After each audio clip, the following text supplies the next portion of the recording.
It is good for us to be here. I want to thank Mr. Henderson, the entire board of the Center for Responsible Lending, and to all of you, our dear siblings in the work for justice and freedom, for your consideration of this remarkable legacy of Julian Bond. We gather with appreciation also, of course, for Ms. Pamela Horowitz, for the sacrifices of family that have allowed this legacy to live among us.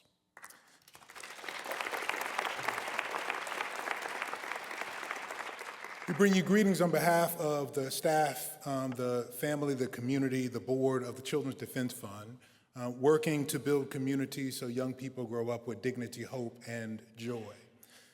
Doing so with the words of Julian Bond in mind, that the humanity of all Americans is diminished when any group is denied the rights granted to others.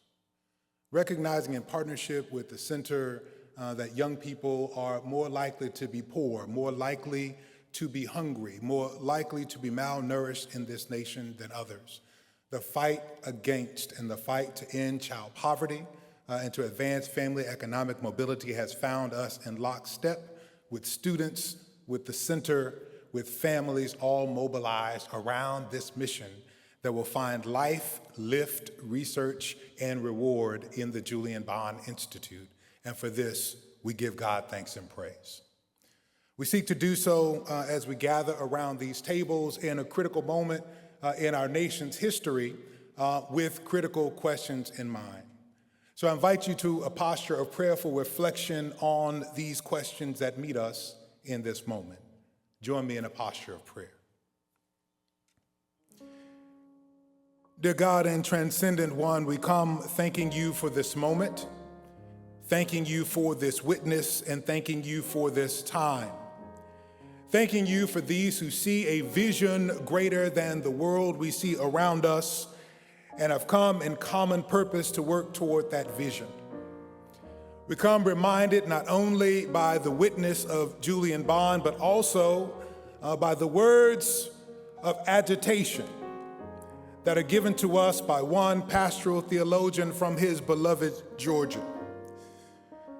There, one Reverend Dr. Gregory Ellison II at Emory University reminds us to be fearless through a set of questions and fearless dialogue. And they meet us around these tables. The 5 hardest questions we face in life. Who am I? A question of identity. Why am I here? A question of purpose. What is my gift? What do I add to a community? That question of community, and how does it feel to be a problem? The question of empathy that leads us to equity. And finally, we come to celebrate tonight Julian Bond's answer to Howard Thurman's question, that most critical question: what does it mean to die a good death? The question of legacy. Today we honor the legacy of one. We lift a work to extend the legacy of one who lived a good life and leaves behind a witness of freedom, of financial freedom, of dignity, and of joy, of the kind of independence that all who seek social mobility in this land that we call America deserve. And so, dear God, as we come around these tables, we ask that you bless the conversation, that while we connect over some of the more minor and trivial things, that we might meet the moment of the legacy of Julian Bond by wrestling with these critical questions. Who are we at these tables? Why are we here with those who are yet gathered around? What are the gifts we bring to the work of financial freedom and justice in this moment as we consider others who have been deemed a problem by the financial circumstances of this country and its systems? May we find empathy and connection that drives us in the work, that we might leave a legacy worth gathering a community many years from now, that extends a legacy of freedom, flourishing, and thriving for yet those youngest among us. May the fulfillment of the legacy of freedom and mobility, of justice and care, of dignity and hope, of children dancing with joy, be that of Mr. Julian Bond and those of us who gather around this table. May that be the purpose of this nourishing meal. May that be the stirring of this fine program.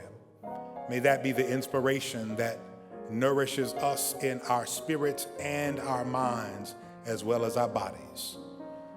These things we lift in a name that transcends all traditions, even the one I know of a poor servant of a son of a father who did not have a union, but was a craftsman in his tradition on the wrong side of the tracks. For those who have been marginalized like him, and those of us who gather for those who have been marginalized around us, we give you thanks, we give you praise. We lift this prayer and this legacy in a name that is greater than all. Amen, amen.